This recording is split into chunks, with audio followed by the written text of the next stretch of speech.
right.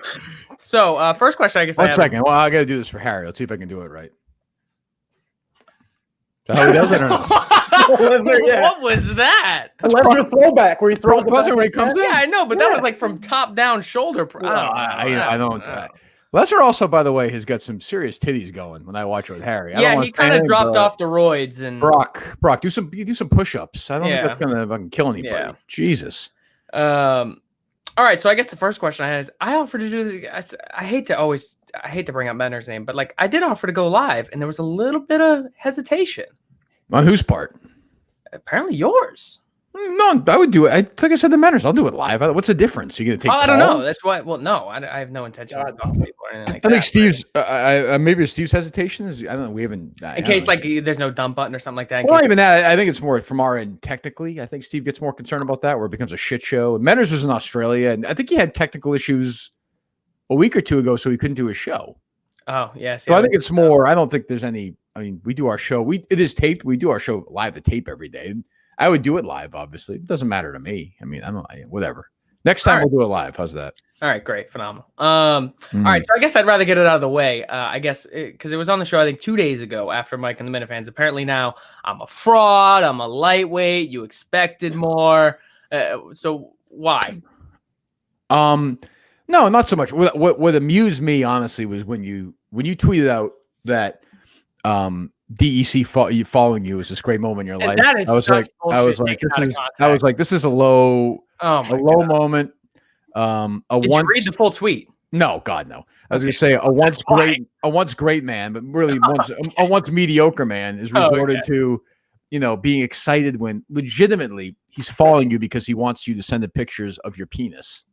I mean, that's a lot of those have gone out. They're definitely going to be on Google someday. A lot of those have gone out. I mean, that's all. And once he finds out, how old are you? 22.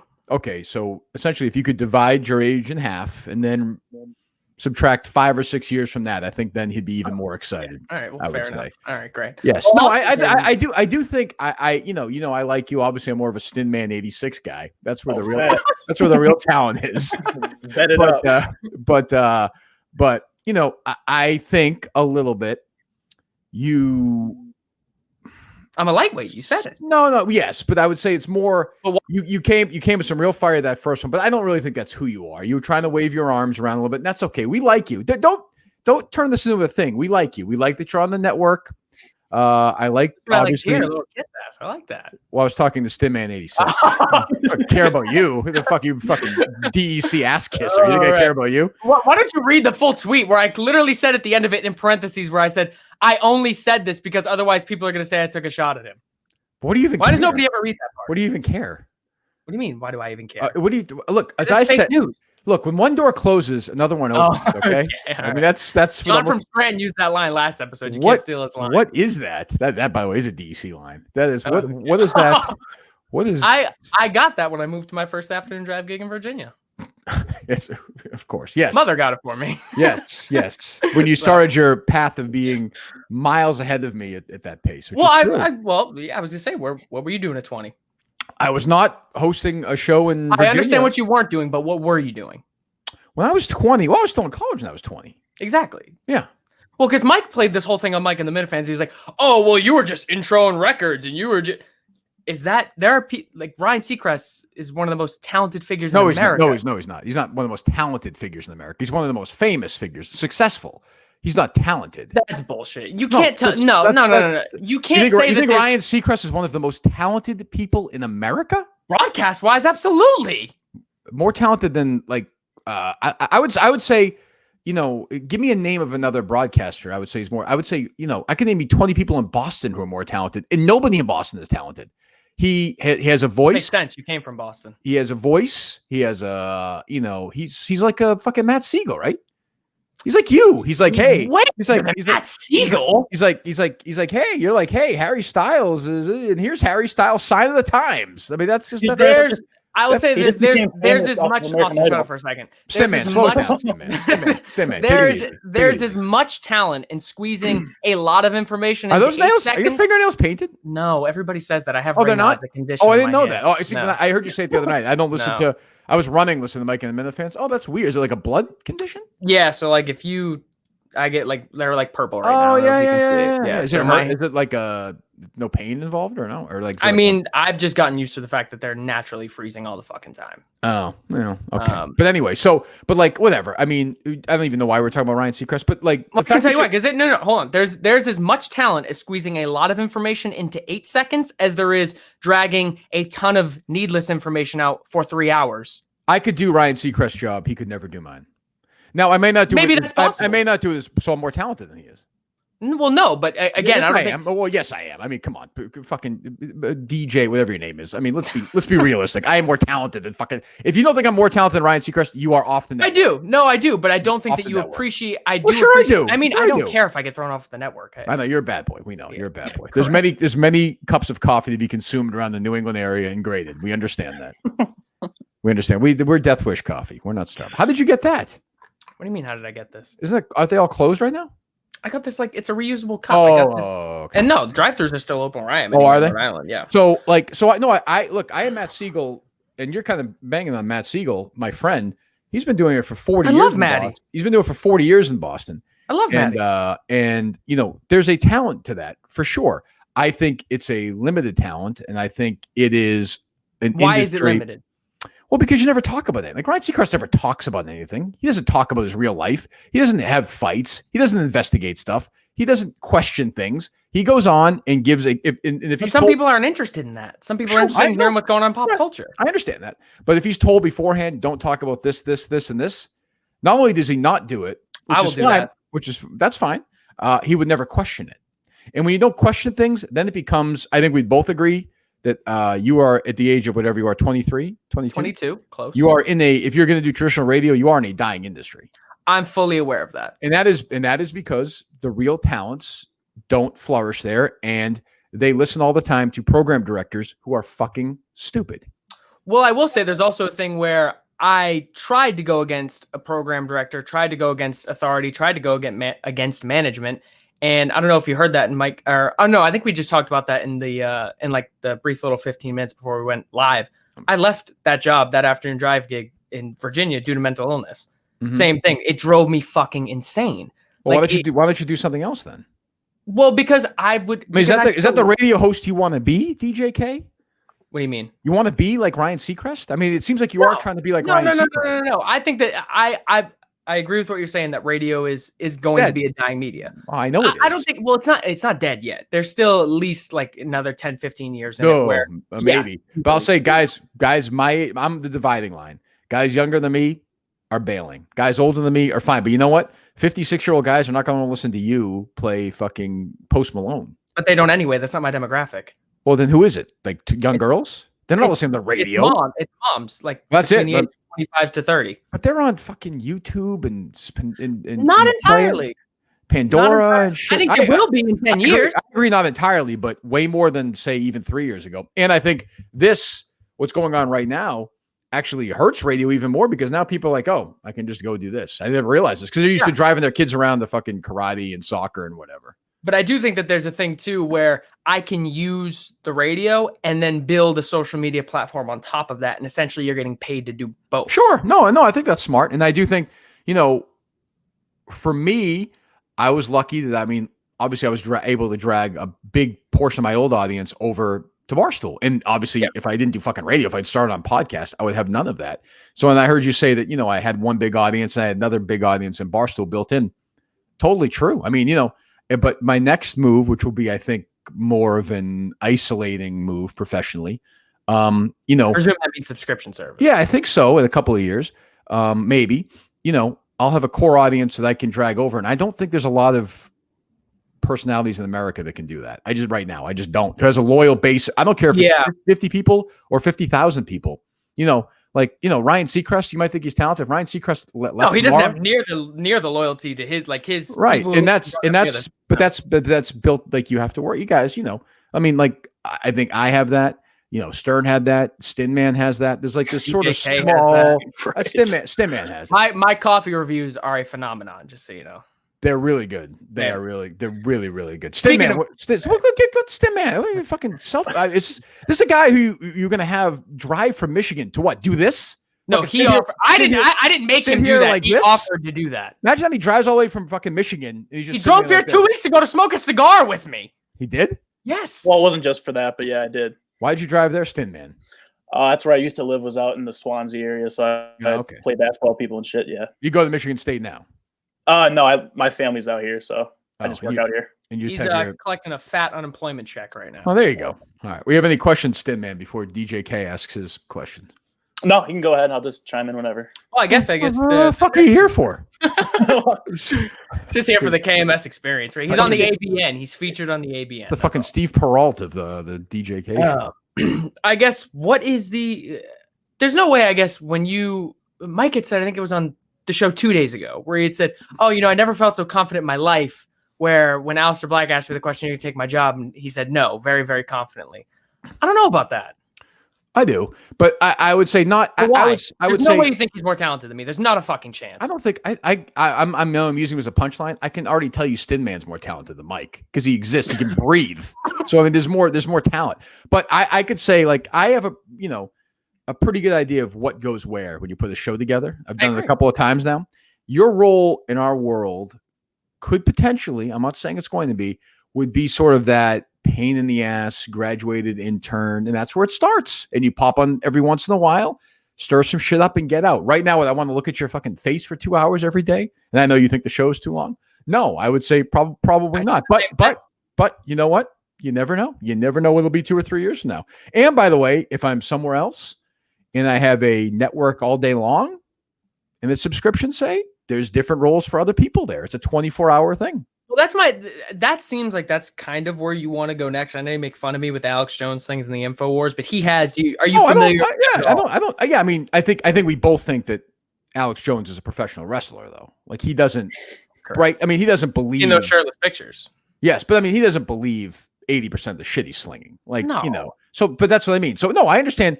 That's exactly right. So, if we have our Kirk Minihane network, whatever you want to call it, and again, I love Erica and Dave, and if they made me a great offer 2 years from now, I might stay. If they told me to get the fuck out of here, I'd understand. But let's just say Barstool ceased to exist tomorrow, and I went and did that. I wouldn't. When you're paying for your whatever a month, $6, $7, not whatever it is, $9, $4.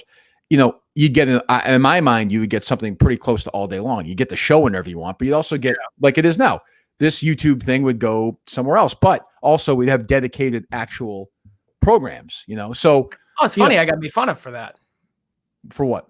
Having dedicated time slots and dedicated programs with dedicated. But it doesn't even have to be time slots, though. You know what I mean? It has to be shows, and it wouldn't be, and it wouldn't be guy, wrestles with kitten and falls off a cliff and almost dies. Well, that's what I was going to say. Do you anticipate it to just be entirely about stories that you talk about, or is it? No, I don't care. Well, this is like stuff about the show. Is it all? But this isn't.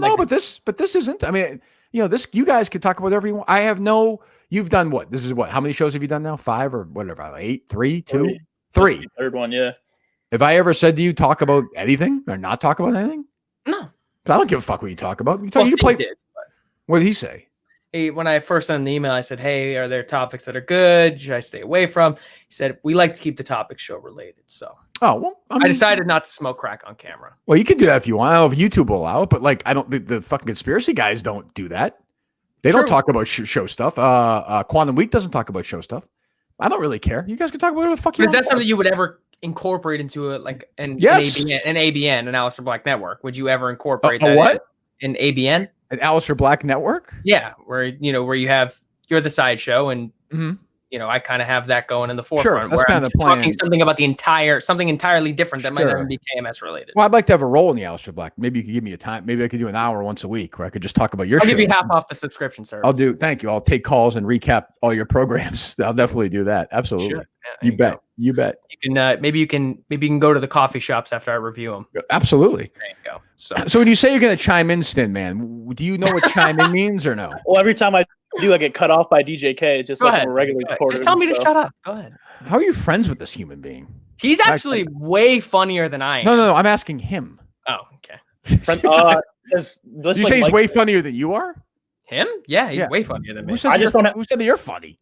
I don't know. People on Twitter who also. No. Here's another thing. You said, there's this. I said, there's this mass reaction on Twitter. Never one. I know literally what you went said, on. though. You no, said like I went on Mike and the Minifans on You're like, Sunday. everyone's tweeting at me, and this that's literally not battle, what I and said at all. like, and then I went on Mike and the Minifans, and I said, you know what? Kirk had a point because you realize you're retweeting like Kirk's outermost hair follicle.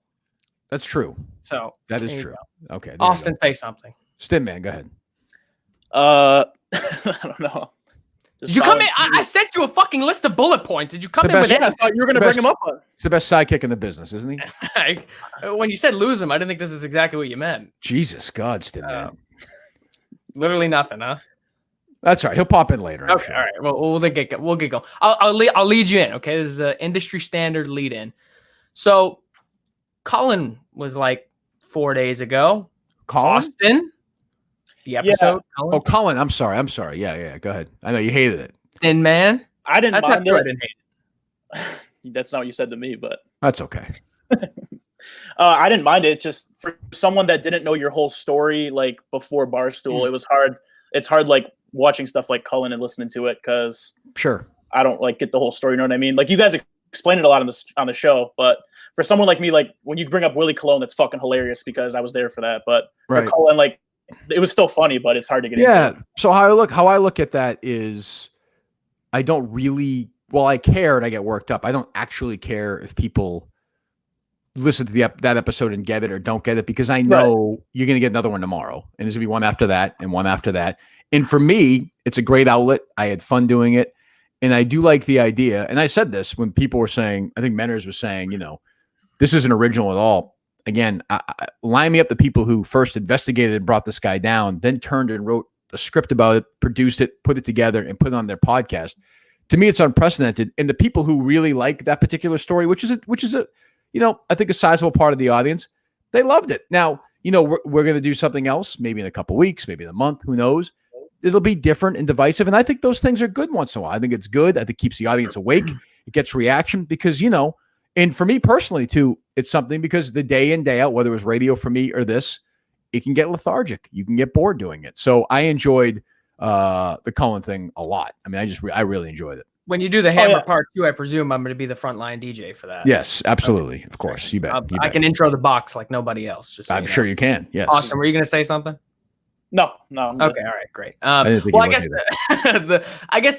it's not that I hated Cullen, right? And I said on Mike and the Minifans, which it's show number 3, essentially, that it wasn't, I didn't have a problem with it being unoriginal. I didn't have a problem with it creatively. I know how much work goes into something like that. There's a tremendous amount of effort on everybody's part. And it was awesome that I thought that universally, it seemed like other than shitheads like Menners, myself, like it was pretty universally, like for once in this world, I felt like people were like, this is awesome. Sure. Where it's like, you don't see that a lot, where it seems like there's almost always somebody, or at least a decent amount, like a 20% that's always bitching about something. I also say the interaction with the audience, even within the show and the actual production of itself and the commercials and all that stuff. But no, were you going to say something else though? Yeah, well, I was going to say in regards to like all the work that goes into it, the problem that I have with it is that I thought it should have been aired next Cullen Day. Like I thought it was. I heard you say that. Soon. That might be true. Well, because you were pretty hard on not taking criticism on it. I think that's pretty fair. Yeah, but that's not. Yes, but that's not criticism of the actual show itself. No. And it was more for me. Like I honestly, I thought that if you listen to the show every day, especially if you've been listening for a couple of years, and you didn't get why that was a funny episode. Like I'm on, like, I honestly am like, I think we just have different wavelengths, but yeah, we could have waited. We could have sat on it, but I had it in mind. I wrote it and I was like, you never fucking know. I didn't even think of next year, but you never fucking know what's going to happen between now and then. So we got it out and we got it out. I mean, I wrote it over 3 days. Steve put it together in like a week and a half. We fucking hammered it out pretty fast. Yeah. And I don't think there'll be another one of those. That feels like it'll be, at that point, it won't be as good and people won't like it as much and I won't like it as much. I have some other ideas in mind. So we'll see what's next, but not for a while. We'll do this and then we'll figure out what's next. I think it was the next day you had that whole massive disruption on the Greg Hill Instagram Live, right? Yeah. The listeners did. Yeah. So I guess as somebody like, again, who I don't want to say I'm in the same scenario, a little bit better, whatever. Like when I left Virginia, I don't go after the kid who replaced me. Like, because he just filled the job. Why? I guess you're trying to ruin Greg Hill's life. To me, because he works at EI, and I hate EI. I hate the people, the management there. I hate Entercom. He's a casualty of war. He's a casualty of war. You don't think that's a little extreme to try to take a man's living away from him? I think it's petty. Yeah. Yes. Yeah, it's definitely petty. Yes, I do. You don't see any problem with that whatsoever. Yes, but I have personally no problem doing it. I hope he loses his job. Why? Because he works for Entercom. I want Entercom to fail. They fucked me over, and they fucked me over big time. They lied to me. Mark Hannon, Joe Zarbano, David Field, Mike D, Tim Murphy, all the way to the top. So now I'm going to root for them to fail. It drives me. It keeps me awake. It keeps me going. I guess at that point, wouldn't you want him on the air still? Well, his numbers aren't bad. But you know what's funny? So I have a couple of sources who send me the ratings almost all the time. I got them today, and they are getting all the shows of the EI. Not Mutt. No, not Mutt, because Mutt would not want to send me these ratings. It's sent from another station. It's actually not even the Sports Hub. And EEI got bludgeoned in the last couple of weeklies. So, I root, and I have friends that are like, I love Mutt. I love Glenn Ordway. And I'll feel bad, but they fucked me over so bad that Greg Hill is hey, by the way, Greg Hill's kind of a bitch. He's kind of a baby. He's kind of a whiner. Fuck him. I'll be happy to see that show gone. What makes you say that though? Like why is he a whiner? Why is he a bitch? I don't respect things like you might not have heard this, but we did. Tim from Canton made a prank phone call. Oh, where he edited out the cunt thing and pretended it never happened. Yeah, and even like just shit like that. I'm like, that's just not the way I do it. And Ken Laird's there, who's the producer who I fucking hate. He worked for me. So I want those people to fail. Now, is that petty? Yes. Is it vindictive? Yes. Are those huge reasons for my success? Yes. Are they huge reasons why I have no friends left essentially in the business? Yes. Am I comfortable with that? Yes. Are you really though? I feel like that. What are you gonna do? Well, you've burned like the biggest bridge like that you could have ever imagined. Like there's never any sort of going back or anything like that. I don't think it's a bigger bridge than Erica Nardini and Dave Portnoy. I'm not going to lie to you. I'd rather have that relationship than the relationship with fucking Entercom and radio. Well, no, I think that at the time, so you have to keep it in context of when you were there, like peak ratings, peak what have you, then versus, you're still kind of, you guys haven't even been here a year yet. No, coming up on a year, yeah. That's what I'm saying. So, I mean, like, it's kind of not really fair to compare the two where it's like, that's such a huge bridge you burned. And I guess, it's another thing I've always wanted to ask you about, because I saw this, I don't remember what site it was from, probably from some site that hates you, which makes sense or what have you. But probably. Yeah, I mean, is there anybody in Boston media who likes you? No. Well, I mean, no, that's not true. It's like Mike Manansky's a good friend of mine still. But is he really like? No, he's not relevant. Yeah. I'm kidding. I love him. I love Mutt's show too. I didn't say I love his show. I said I love him. Well, I do. You do?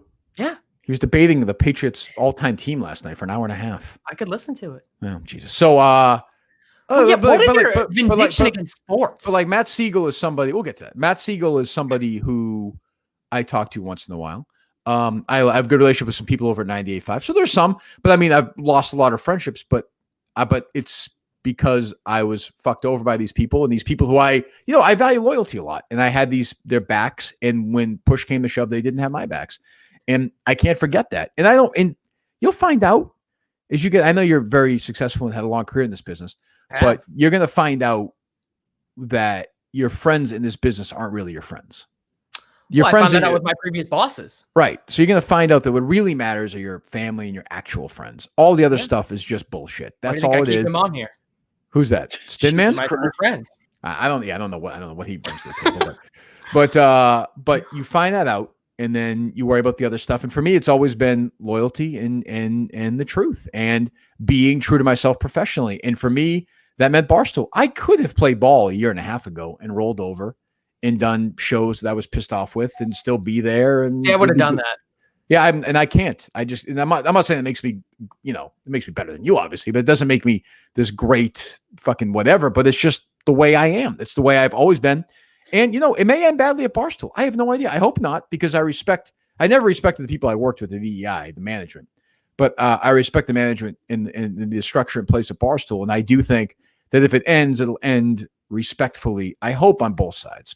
But we'll see, though. Who knows? Well, I guess my thing is like in terms of like burning bridges and whatnot. Say, for example, just theoretical world. Obviously, this is not the case. Say, for example, podcasts shit the bed in 2 years, and you wanted an in back into Boston radio. I'd be back in. Somebody would put me on. I mean, I was going to say, do you think the Sports Hub would ever hire you? No, probably not. But but I don't need to do a sports. I could bring this show over and just tweet. Well, some morning show somewhere. Someone would hire us. I mean, I'm a huge. There's not a lot. But then of people, you're a talentless hack, like you said, doing like radio breaks. But you're asking me if something that's implausible from the start of podcast went away. Like, but I'm saying you could go back to the sports format too. But I wouldn't want to. Would you rather go into music? No, I'd rather go into subscription. I'd rather go into AM talk. I'd rather go into anything else. It's not, look, there's nothing against sports. If people are genuinely passionate about sports, that's fine. My problem is when you build a format like we had in the sports station, it's way more successful than the other shows. And you have managers saying, talk more sports, just talk more sports. Well, I don't want to talk sports today. It's not the most interesting thing, but talk more sports. Why? Well, because we won't get any trouble. Well, fuck off. I don't care about that. Is that why you refuse to talk sports now? Is because it's been shoved down your throat for so many years? I don't refuse to talk sports. Like you talk about it here and there, but I don't find it interesting. Great fucking question. It's not a bad question. As I've gotten older, I find it less and less interesting. I like to watch golf. I understand people don't like to talk about it that much, so I don't talk about it. I don't find it. And by the way, there are people who are more passionate about the NFL draft than I am. I don't know who the first pick in the NFL draft was this year. I have no idea. I am not saying that I don't know. So I'm not going to go. I don't know who had the pick. I don't know who made the pick. I don't know. The NBA is frozen right now. I couldn't tell you who the 1 seed is. I couldn't name you 20 players in which conference. The Western. What? There's a guy who happens to be there. LeBron James, right. And I suspect Milwaukee might be top in the East or Boston. Probably. Right. Okay. So I could tell you, but I don't know. So I know the Greek Freak is on the Bucks. That's how you did a show for 4 years on sports. What's that? Just kind of barely knowing anything and just kind of running. Only making it up. There'd be Red Sox playoff games. I'd go to bed. I'd wake up the next morning. They had that thing on MLB where you could watch it in 10 minutes or something. Yeah. And I'd go on there and I knew what the 2 or 3 things were and you'd yell about it. But I faked my way through my last year and a half. No question. I didn't watch anything. Nothing. Well, they said when you say like, oh, your show was killing all the other ratings and everything else. I read somewhere that EI, the reason that their morning show ratings were so successful is that they combined their Boston signal with their signal from Providence. No, I mean that was the old thing. I mean, when we were doing 15s, we were doing 0.6 in Providence. It wasn't like so. What they were saying was it was the people in the Providence market who were listening to EEI. Or I'm sorry, rather the people in the Boston market where the signal was stronger for the Providence network. So say was that true that the Sports Hub signal was stronger than the EI on the South Shore? On the South Shore was okay, but there were parts where EI signal was much stronger than the Sports Hub signal. So I always felt like that all equaled out. But I mean, we were doing fucking 13s, 14s, 15s. We were getting points. So if somebody in their car in Norwood, Massachusetts, is listening to the Providence EI station. If the EI station in Boston had a better signal, they'd be listening to that. Like we weren't gaining, you know what I'm saying? We weren't gaining listeners, but you're right. Both sides always play these games and then online stream counted, then it didn't count. And there was this sort of endless. So Touch and Rich did great ratings. They do better ratings now. I hate their show so much. I can't listen to it. Well, they've sort of given up. And I think we had them. We had won, I think 6 of 7 books or something. We had our foot on their throat when Murchison rolled in. But in a weird way, like Murchison was a gift for me because it got me away from fucking EEI and into this thing. So when you ask me why I can't forgive EEI, it's not like we had this nice exit. I mean, that's not what I asked. Is why you can't forgive EEI. I'm saying why are you taking just your replacement as a product of war? I mean, Dale Arnold's not my replacement. I kill him every day. So I mean, when I look at it is he was there when you were there and played, and you hated his guts when you. My issue with Greg Hill is not that he took my job. I don't care about that. Mutt and Jerry were already there. I made sure they failed. I killed them all the time. I took care of them. So now I'm gonna hopefully take care of Greg Hill, and then the station will fold, and Greg will go do his show somewhere else. They'll always hire some shitty guy who. Sucks off every client. There's always a job for that in radio. So I guess I'm straight then. Who's that? Me. Straight? Yeah, like I'll be good to go. There's always a job for somebody like that. You said the industry's not going to be there in 10 years, but it sounds like it will. I was just saying, I didn't think you were straight, but yeah. Yes. Yes. Let me guess. I slept with Macarado last night. I mean, listen, whatever makes you happy. Whatever makes you happy. It's been getting that all through high school. Yeah, that was really or no? All throughout high school. Yeah. Really? That's shocking to me. I'm stunned. Yeah. I have to say, I know the Minute Lady said that they put out their top thing, and BA was like, "There's no way I'm not the best looking kid in this entire." I didn't see the list, but yes, of course. Well, there's a lot of buzz for this dude. I forget his fucking Twitter handle. It's like Jerry's Consultant or something like that. He put out a picture of him when he was running, and like, oh yeah, everyone liked it. Yeah, there was like 8 people. It was nice. Good for him. Yeah. Wonderful. Wonderful. I guess the other thing would be, I think you had said it in one of last week's episodes where you're like, oh, this is why I want to take down the globe. You look like you're ready to like scream out of the fucking microphone. Mm-hmm. Like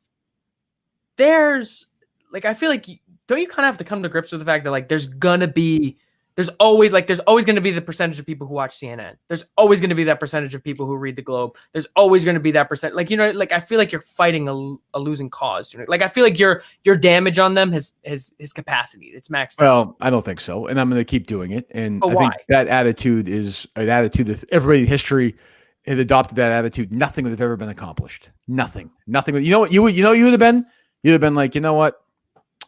I'm not pouring this fucking tea into this water. Fuck that.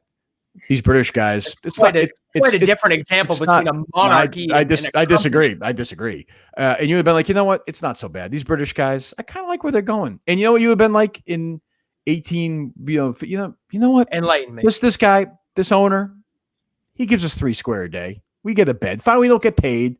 Fine, they kill us. But you know what? We'll just keep going on. To me, I'm not going to do that. I'm a fighter. Like my people historically. Whether it's a Boston Tea Party, drives you insane. Yes, but like, so in your mind, the way my mind works should be, oh, you know what? The Globe doesn't do that. I'll just turn my brain off and not worry about that. The mind doesn't work that way. When you're spinning records and you're opening car dealerships and pizza places, no problem.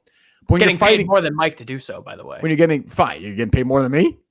No. Well, why do you think that is? 45. Well, when you're 45, you won't make as much as I made in radio for a year. No chance. I hope you do. I hope you make 5 times as much as me. I wouldn't stay on radio. I would transition to social media. Like I said, it's an escalation thing. And if you don't think you can make 500 grand a year on YouTube, I certainly predict a transition in your future. There's no question. But I do. What? I'm into podcasting. No right. question. Yeah. Well, I can't do podcasting because I edit too much, apparently. Why that's a generational thing. I don't watch a whole lot of YouTube. Obviously, my kids do, and I the other thing we joked around about, edit as much. I don't give a shit how much you edit. What do I care? Edit 50 times, and if you like it, do it. You can do whatever. This is your little forest. Do whatever you want. Point is, I can't just sit there and be like, oh well, I've limited. I mean, how do you know? What if somebody at the Globe writes something that we find out is total bullshit, and we cost that person their job? Well, I'm saying that's a little bit different than going after them on a day-to-day basis. Sure, but I like to do it. It amuses me. It keeps me amused, and I'm paid to amuse myself. That's how I look at it. Fair enough. Do I think it's as important as slaves fighting with Abraham Lincoln and as the Tea Party?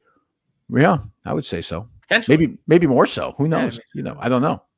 But I guess instead of I guess obviously talking is like your outlet. It's the way you do your job and what have you. But don't you think there's also like, obviously with the power of social media, and podcasting is obviously social media driven and whatnot. But I mean, you have such a loyal audience, all the people you have on Twitter and everything else.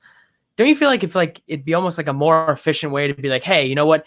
If I really want to take these guys down, don't you think you do more harm to them by like tweeting out something, say yada yada yada, tweeting out all the inadequacies with this story, and then be like, hey, on the podcast, be like, hey, I know you guys are really fucking loyal. You guys are the best. Could you guys all do me a favor and like really like 50K retweets strong retweet this? I mean, maybe, but I don't like doing stuff like that. That feels so forced and inorganic. It's just sort of, I like, it's coming from the heart. It's something that genuinely means something to you. I mean, it's, I guess, but I mean, if 22,000 people, I don't even know what, sure, maybe, but that's not the way I do it. But maybe you might be right. Maybe more efficient. But, our show is sometimes purposely sloppy. Like I don't go in, I obviously have a game plan. I have things thought out. I have ideas I want to do, but I'm not sitting there saying, hey, let's do this retweet thing or this contest. It just is not really generally how I do it. Generally, sometimes there are exceptions. Fair enough. Austin, anything? Do you think your show's going a little stale at all with the coronavirus, with not much news or anything going on? Like, some people, topics every day and then take some calls. I mean, not really. I think it's an easy thing to say, but I don't think it's really true because, like, I'm not sure what we'd be doing differently when there was no coronavirus. What's that? Well, instead of like, so for me, like I had complained that I said, I think sometimes too many, like you said about our show, right? And obviously I'm not comparing our show to yours, but you said less is more. That's a basic theory. You can kind of transit to everything. If you're doing 5 3-hour shows where, say, for example, you talk about, and this is kind of what I touched on earlier with squeezing a lot into less time. Like, don't you think it's way more entertaining to listen to 20 minutes primetime Rohrwasser talk than an elaborated hour on it? Yeah, I don't know if we did an hour on Rohrwasser, but I mean, I would say, I'm just saying in theory, in context. Oh, sure. I mean, if everything's perfect, yes. But 2 nights ago we taped, it was an hour and 45 minutes. Today was longer. And here's the big difference is, like, I think when you have more room and you're not as regulated, you're not as segment driven and commercial driven. Sometimes you're right. You kind of dance around for 20 minutes and you're nowhere, and you stumble on something, and it's great for 15 minutes. And then you're kind of in a sea again for 5 or 6 minutes. And then something else is great for 5 or 6 minutes. So I agree. There are times where you're just kind of, but then if you call it a day, an hour and 15 in, you might miss something that if you stick around for 2 hours and 20 minutes, you might stumble on towards the end. We've done that a lot of times. Where then it becomes something, even with these phone calls now, with like a Moss Dudley thing or something, where it becomes sort of its own life, and it becomes bigger and bigger and bigger, and becomes something that spawns off something else, into a call, into a parody account, into a song, into another discussion. Where if you did 56 minutes and you said, okay, here are the 3 stories of the day. Kevin Paul DuPont did this, whatever, coronavirus this, and something else. Then it feels limiting to me. It feels limited, and I'm not interested in that. And I do think also, the audience now has the prerogative to just fucking bail out. I've said that. If you want to bail out after an hour, if you're not feeling it that day, people were very offended that I said I've bailed out for a month before. Well, that's stupid. I mean, I don't. I don't believe it, and B, I can show you the episodes on my phone. It's just, I mean, the show's too good. I mean, I can't imagine what else are you gonna listen to? Fuck else are you gonna listen to? I just listen to music. I put on Sirius. I'll listen to Sirius XM. What's that mean? But so if you're brainless and like you just want to listen to Hits 1 or whatever, listen to Spider Harrison, then you can do that. But Sirius XM chill. Yes, there you go. So for the people who don't have wrestling figures in their bedrooms, there's other things to. Who's that? That is somebody who used to wrestle with the WWE until he decided to say that he was afraid of coronavirus, and Vince McMahon will never mention him again. That's my prediction. No, he'll go right back to the top as soon as he comes back. We'll save that for Harry when you have Harry on there. I don't know if Steve said that to you. Because I know he's kind of like chilling in the background when I said that. I said at this point, I might just throw off Kirk and take Harry and just do a wrestling show. That'd be fine. But yeah, but to answer your question, I think that people are doing that right now because we'll occasionally say on the air, because Michael say it a lot more than me. Michael say, there's nothing going on right now. I actually don't feel that way because we're sort of our own universe and we do our own thing. That's why I was never worried. I think, for a guy like Mike who's not able to create his own content, I think maybe he feels that way sometimes. It's probably my guess. Well, that's why it's good you guys got the calls when you did too, because like you were just saying, it generates so much more content, like with the Moss Dudley thing. That generated two episodes worth of stuff with parody songs and calls coming in. So that's why I think you guys got the calls right at the right time. All right. That's really hit or miss. I agree. But I also think that's not a big deal either. So you get 2 calls in a row that aren't great, but then you get one that's really funny. And by the way, when the calls are bad, and this is a difference between us and which even when I was on the radio and most radio hosts, some radio hosts pretend the calls aren't bad, which always mystified me. Just say they suck, make fun of them, and get the fuck out of here. It's not that difficult. And then you go on to the next one. And for me, it's also free content because we do about an hour and a half, and then we say, all right, here's the calls. And for me, if you're happy with the show, you don't like the calls, get the fuck out. Go leave. But here's the thing. But with a warning, is with our show, you never know that's the problem. How it ties into the next day, which is what I've always wanted to do. It's almost every other radio show in the world. When the day ends, you start tomorrow. It's almost like a Law and Order SVU episode or something. It's a total standalone. For us, it isn't. So you might miss something. Well, that's the problem. I think if you don't want it like that, or it might even be something where it's not like directly like you did, Mike. I don't know if you heard. I almost bailed at the end of that episode because there was just a lot of really shitty calls that day, and then you guys ended up doing that coffee video at the end, right? Where I was like, if I had just bailed, I would have missed that, which sucks because like you never know where it's going to be. So it's like you almost have to like sometimes even if you don't want to listen, you have to listen for something anyway, which is like I don't feel obviously really ideal. Okay, I mean, I don't really know. I don't know what the solution is for that, DJK. I mean, we'll bump up your coffee reviews to the start next time. We'll start every show. Take the video from when I was 19 years old. How's that? Well, you're 22. It wasn't like it was 30 years ago. Correct. Yes, you're 19. It was 3 years ago. My second station. I've never been. We'll make a better coffee video. We'll praise it. How's that? What's your favorite coffee shop? Everybody was, I think you'd even said it when the first video I had, you were like, oh, you think, because Mike was like, oh, I think you should go on his show. You think he'll really hammer you with hard questions? I guess hard question, favorite coffee shop. I'm not a coffee drinker. Chocolate milk, coffee. Right? Yeah, hot chocolate and chocolate milk. So I don't really. You don't even drink decaf? No. Just you don't like the taste? What is it? I don't. I've had when I was a kid. I had a couple of times. I just didn't like the taste of it. I drink like 6 cups of decaf a day, and I still get headaches in the morning. You Death Wish coffee, correct? Correct, always. Good, yeah, this is just for traveling mug purposes. I understand. Yes, we love Death Wish coffee. Do they have traveling mugs? Yes, they do. I have no idea. I'll double check. I'll check with Steve. Right, I'm sure they do. And you can rub it on your face. You're everywhere. Your downstairs area. Everything. You can do a lot. It's a very versatile product. I mean, it's a cap. If you want a little boost everywhere, it'll give it to you. I think. Excellent. Tin Man could have used about fucking 80 cups of it before this show. It's hard being with two alpha like radio broadcasting personalities because you just. True. I'm struggling. I'm struggling battling with this alpha radio personality. I would definitely say shit ton. I was definitely gonna say there's definitely a thing where, and I had said that with Mike, where he's almost. I feel like at times takes the mutt role, where like sometimes he is very good. I feel like at taking back and just interjecting a couple of comments here and there that are pretty hit or miss sometimes. And I think I said in particular the last like month and a half, I think he's been awesome with the show. Mm-hmm. But like there is that thing where like whenever I would see like a morning listing on like All Access or something like that, like I don't know if I can be the co-host. I got to be the host. Sure. Definitely an alpha. No, I understand that. I would stay out of the way. I would let that. I would let that bird fly. There's too much talent there for sure. I mean, my resume is very impressive. It speaks for itself. It does speak for itself. Yes. I guess it seems like, and I didn't listen to Stern back in the day or whatnot. Obviously, you say you take a lot of his broadcast stuff and whatnot. I tried to like YouTube it and find different clips. I saw like this dude punching somebody in the face, which I was like, okay, yeah, like that was never what I liked. I don't know. Maybe it must have been one of those things where you had to like be in the car listening on a day-to-day basis to find it funny. I guess I don't know if that was more so than something that you adopted from him. It seems like you hate everything. Well, no, I've heard you say that before. I definitely don't. I love Bruce Springsteen. I love my family. I love music. I love books. I love golf. I love, my friends. I love a lot of things. And there's things I'm passionate about.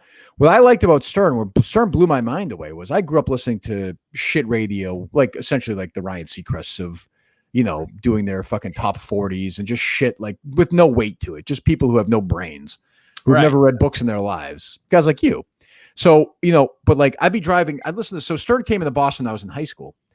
And one night I was driving around and Stern was national at that point, it was syndicated. And the producer came in, Gary Delabate, and said, boy, the Dallas program director sent me a letter, but it's how long ago it was, sent me a letter complaining about the show. And Stern was like, get him on the air or get her on the air. And he called her up and had her on for like a half hour. And they were talking about really, really inside stuff. And I was like, I have never heard this. It blew my mind. Because, remember, I grew up listening to like Dale Arnold and, shit like that. I was like, I have never heard this conversation in my life. And I was driving around. I had a tree I grew up as a cul-de-sac. Beating him out in the Suburban. Yeah, same. It was actually the same car. And I went to the end of I remember going around Tanglewood Lane like 20 times slowly listening to this. And when it was done, I was like, this is the fucking greatest thing I've ever heard in my life. But you're right. Like Stern had strippers on and shit like that, and that never held any real. It was. So I wonder where you got Brandy Love from. But Brandy Love doesn't come on our show and do sex stuff. We do interviews with Brandy Love and talk. It's definitely mixed in. But she's not. Like Stern would have people come in and like fucking like she's not fucking herself with a dildo. Oh well, no. I meant she talks about like. Oh yeah, but also kind of not really a lot too. We talk about politics and we talk about, her career and the business itself. There's not if you go listen to those interviews again, 5%. Well, that's what I'm saying. Like you said, like the industry, her business itself, like that's what I'm saying. Which all relates to that. But Stern would have like strippers coming to take their clothes off and ride the Sibian and shit like that. Yeah, I don't because I didn't watch. Yeah, which is for me like Brandy Love's too busy listening to Ryan Seacrest. So he's very talented, but like it's sort of that part of it blew me away, and then infighting, and then people getting mad at people, and I was like, wow, this is something that interests me, that piques my interest, and he's and still does. But I guess like on the show, so like going back to the whole, like you say like, oh, like I love movies, golf, Springsteen. Mm-hmm. But other than like, and it's pretty universally regarded that like people don't enjoy the movie calls. I feel like the Springsteen stuff is not always ideal. And it seems like the highlights that where people love your show the most is like, and myself included, is when you're fucking hammering somebody. Sure. But think about it this way. Those calls about movies and Bruce put me in a better mood and get me more focused and more active for the rest of the show. Well, but I'm saying I'm surprised you don't do more of it and make it more entertaining. Because I understand that most people don't like it. Well, I mean, how entertaining? You haven't found a way to make it entertaining. How entertaining are you going to make somebody who calls up and says, "What's your 2 favorite Bruce Springsteen songs?" Well, no, I'm saying, but you spin it off into something else. Yeah, sure, sometimes you do, but sometimes you don't. But I also feel like I understand that the listener's like, let's move on to the other stuff. So I answer for myself. Let the guy or the woman get their answer. And I get the fuck out and get to one that I know more people are going to like. So could you ever do a podcast fully positive based on something you love? Like you see, like, for example, I talk about like wrestling podcasts I listen to or something like that. Could you do a Bruce Springsteen podcast? Could you do like, well, I did one a few weeks ago on YouTube about movies that I really liked. It was mostly, if you watch it, I enjoyed it. Yeah. It was mostly positive. So I could do something. I could do, there you go. So I could do something like that once a month, say. I guess I got to ask the question. So I was very, very, very, very, I guess, high pitch. You can tell, I guess, where those roots come off. What is it? Chick-fil-A, Wendy's, or Papa Gino's? That was my question.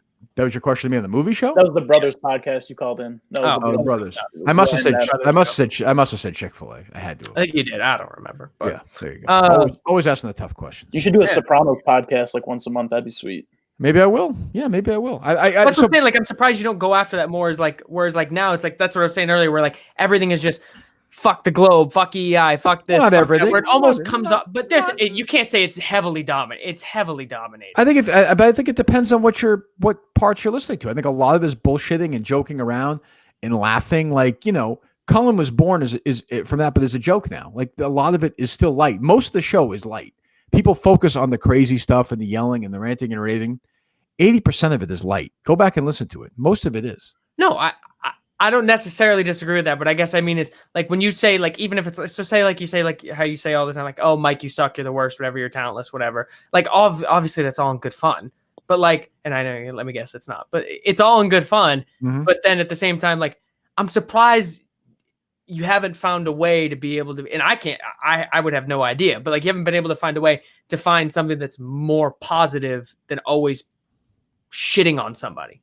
We want to do it like, but guys don't talk like that. Guys don't say, hey, you know what, Mike, let's focus on the positive about you. Nobody wants to fucking hear that. True. Guys like breaking each other's balls. And when you do that, and if you do that, you know, like if I didn't really like Mike and I thought Mike wasn't good, I wouldn't say that because he wouldn't be there. Like, it's funny to me that the perception of Mike is that he's not great on the show. That to me is amusing. Now, it probably won't be amusing 2 or 3 months from now, but right now it makes me laugh. So right now we make fun of him, and I know it kind of bothers him a little bit, which makes it even better. So I would never, ever, just not the way I do it. I would never say, Mike, today's the day to focus on the positive on Mike Geary. What does Mike Geary do well? It just wouldn't be, how inauthentic would that seem? People would be like, what? Well, I don't think it would be inauthentic if you did, if say, for example, I'm saying if that was your mojo, if that was something but you it's did not. on a daily basis. But it's not my mojo. That's not how I'm built. If it was. But okay, but it's not. You're asking me, but you asked me why I didn't do it. And now you're saying it's not who I am. Which one do you want? Well, I guess a little bit of both. But it's not who I am, though. But it's not who I. It'd be like me saying, why don't I talk more about fucking, soap operas? Because I don't watch them. It's not what, it doesn't interest me. I can't do everything. I can do a lot, but I can't do everything. I can't make it seem like I think Mike is good. You're right. I am not capable of doing that. I'm just not. There's a limit to my talent. You are right. I guess fair enough. We found this feeling. I was also surprised. I guess you always say like your biggest thing now, especially being done with sports talk radios. I don't care if a 43-year-old goes and throws a ball somewhere else. Well, I don't care about it to the extent that people like. My thing is a lot of it is bullshit. Like when people are crying or it's just bullshit. I tear it up. Well, that's pathetic. Why is that pathetic? Because what do you care? What do you mean, what do I care? I had season tickets for 10 years. Most of my childhood was built in Gillette Stadium. Okay, and now he's gone. He's not going to be as good as he was before. So you don't get emotional about your childhood?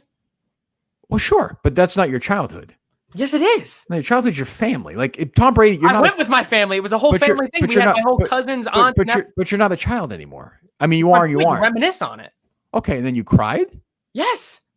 So if he had retired 4 years from now, he's 47, you would have cried? Like at some point you have to say you've gotten as much.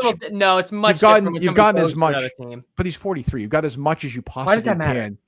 Well, because if he was 32, you'd be more upset, correct? Oh, I mean, I guess, but I also think he's going to be just as good as. Well, I don't care. Whatever. I don't want to get that, but you've got about as much as you can out of a football player in a dynasty, wouldn't you say? I mean, are we not at the point of greed here? We're talking 20 years. No. It's definitely greed, but I think when you have the opportunity to have more of it, okay, you can extend it. So you're emotional. It's okay. So you're emotional about it. I'm not. I also don't like the guy. So like, it's this also that tied in. I think he's kind of a phony. So I'm glad that I shouldn't say I'm glad he's gone. I don't really care, but I just didn't get. To me, I was like, oh, all right. And also, by the way, like anybody with a fucking brain cell knew he was leaving after that. Like there was I said the same thing. No other thing made sense. So you did have a year to get your thoughts and your emotion in order before you decide. Once I see the YouTube videos come up in recommendations where it's like tribute to TB12, I start to get the goosebumps. You click. Well, there you go. There you go. There you go. So, but people who legitimately care about it more than I do. There are hosts of radio shows and television shows. They care more than I do. And I always say, go on days like that, go find them. They're going to care more than I do. I just don't care that much. Fair enough. Thank you. Yeah, fair enough. I guess when you go and you say like, oh, I don't care if a 43-year-old throws a ball somewhere else. Is there not like a little bit of, and I know you say you don't like actually like Tom Brady or whatever, but like there is a little bit there where like, if it wasn't for Tom Brady being in the Patriots being so phenomenal for a while, no question. People don't tune into Boston radio nearly as much, and you're not nearly as big of a personality as you are. No, there's no doubt about it. I mean, I don't owe any gratitude to him at all for that. Well, I mean, EI paid him substantially to go on our show every year. But it doesn't matter. He could have turned down the money. Sure, he didn't though. But I mean, gratitude, like be like me saying, do I have gratitude for Aaron Hernandez? I mean, we got good ratings when he fucking killed. I mean, that's a little bit different.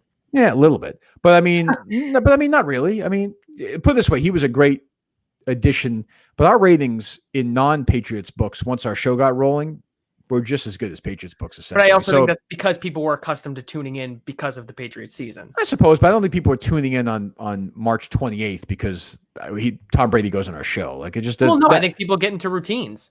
To some extent, but I mean, but then why did we spike hugely? Like, so John and Jerry were in 7th, 8th place before I got there, and they had Tom Brady on every week.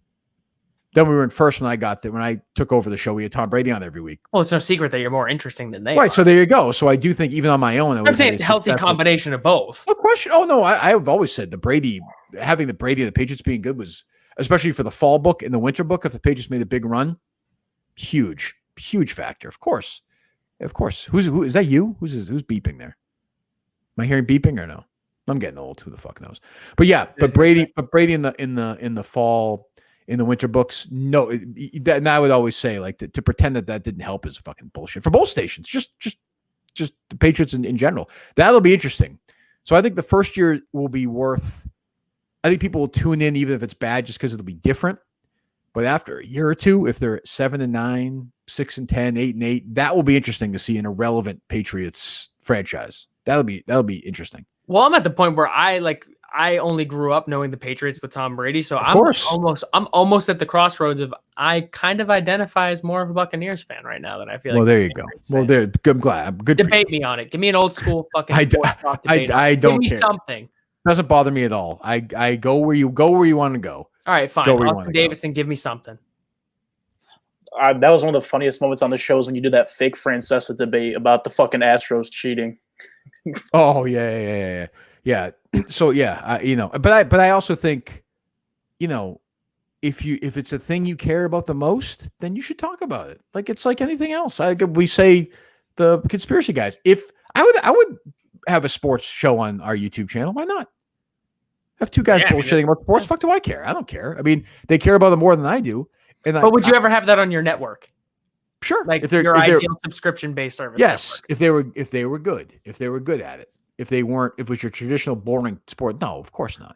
So it's really not the topics that are like a line of subject of debate. It's really just whether people are good. Yeah. Yeah, of course. And as you know, and when you see Stimman 86, you're fucking lighting up. You're building everything around this guy. Yeah. For sure. All right. Couple more, boys. All right, fine. All right, let's see. I guess sticking on like the whole like the YouTube channel topic, when you see like I guess channels where you don't think talent is always high. You don't think like, for example, like I don't necessarily even love this format. I feel like I guess in my criticism of social media in the past, like I don't think that this is ideal. Like it's not glossy, it's not edited, it's not really everything I guess you see. And I'm surprised like you don't really think that's a way to grow the YouTube channel, do you?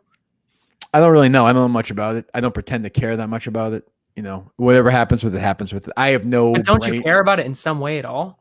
Mildly, but I mean, I also like because isn't that how you're going to build your network that you said like that you kind of talked about and like you kind of weasel in who comes in, who's out. You might know somebody in a different market that gets laid off and be like, oh hey, well I'm building this something else. You know, I think you're really good. Maybe, but then again, it's just still pretty new, and maybe they'll have. But I mean, I don't have I admit like Instagram, YouTube, I have no mind for that. I don't. It doesn't appeal to me. I do it because I think people like it. And if it means we have 12,000 subscribers 2 years from now, that's okay. If we have 58,000, great. If we explode, fantastic. If we don't, I'm also okay with that. You're right. Like stylistically, is it perfect? No, it is not. I would agree. So when do you draw the line on that though? You mean what date?